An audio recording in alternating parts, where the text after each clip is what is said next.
అండి, మా పిన్ని అయితే నాకు టొమాటో కర్రీ ఎలా చేయాలో నేర్పిస్తుంది. నాతో పాటు మీరు నేర్చేసుకోండి. బ్యాచిలర్స్ అయినా ఎవరైనా చాలా సింపుల్ అండ్ ఈజీ ప్రాసెస్ అండి. ఎవరైనా అప్పటికప్పుడు చేసుకొని తినేసేయచ్చు. ముందుగా స్టవ్ వెలిగించుకొని కడాయి పెట్టి 3 tablespoon oil, 1 tablespoon పోపు గింజలు, పచ్చిమిర్చి, కరివేపాకు, 1/2 టేబుల్ స్పూన్ పసుపు వేసి లైట్గా ఫ్రై అవ్వనివ్వాలి. ఆ తర్వాత 1 to 1.5 స్పూన్ అల్లం వెల్లుల్లి పేస్ట్ వేసుకొని పచ్చివాసన పోయేంత వరకు ఫ్రై చేసుకోవాలండి. ఇందులోనే కొంచెమే చింతపండు వేసుకోవాలి. చాలా వరకు చింతపండు తినరు కదా, తినని వాళ్ళైతే స్కిప్ చేసేసేయండి. కాకపోతే చింతపండు వేస్తే ఏంటంటే టేస్ట్ అనేది ఇంకా బాగుంటుంది.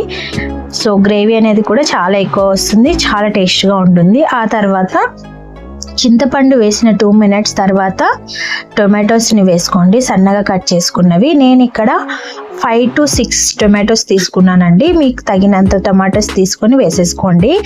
ఇక్కడ అన్నిటిని మర్చిపోయినా ఉప్పుని మాత్రం మర్చిపోవద్దు కదా. నన్నేసి చూడు అన్నిటిని వేసి చూడన్నట్టు మనము ఉప్పు లేకపోతే మన కర్రీ టేస్ట్ అనేది పోతుంది కదా. ఎంత మంచిగా వండినా ఆ టేస్ట్ అనేది మొత్తం పోతుంది ఉప్పు వల్ల. సో తగినంత ఉప్పు వేసుకోండి, టేస్ట్కి సరిపడినంత ఉప్పు వేసి వీటిని మగ్గనివ్వాలి. 3 to 4 minutes పాటు మగ్గనిచ్చాక ఇందులో ఇలా మొత్తం వాటర్ అనేది పోయి ఆయిల్ తేలుతున్నప్పుడు పైనంగా 1 to 1.5 స్పూన్ కారం వేసుకోండి. మేమైతే అంటే కొంతమంది ఎక్కువ తింటారు, తక్కువ తింటారు కదా, చూసి వేసుకోండి మీరు తిన్నంత.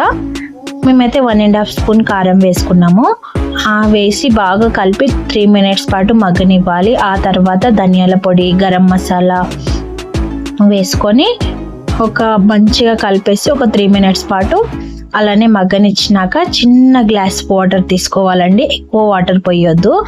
సో చాయ్ గ్లాస్ ఉంటుంది కదా మనది, సో చాయ్ గ్లాస్ అంత వాటర్ పోసేసి 2 minutes పాటు మగ్గనిస్తే మన కర్రీ అనేది, టొమాటో కర్రీ అనేది రెడీ అయిపోయినట్లే. పైన కొత్తిమీర చల్లేసి వేడి అన్నంలో వడ్డించుకొని తింటే ఉంటుంది. టేస్ట్ మాత్రం అద్దరిపోతుందండి. కంపల్సరీగా ట్రై చేయండి. మార్నింగ్ టిఫిన్ కిచిడీలోకైనా దేంట్లోకైనా మామూలు ఆఫ్టర్నూన్ లంచ్లోకైనా చాలా బాగుంటుంది. కంపల్సరీగా ట్రై చేయాల్సిన రెసిపీ అన్నమాట. సో కంపల్సరీగా ట్రై చేయండి, చాలా బాగుంటుంది.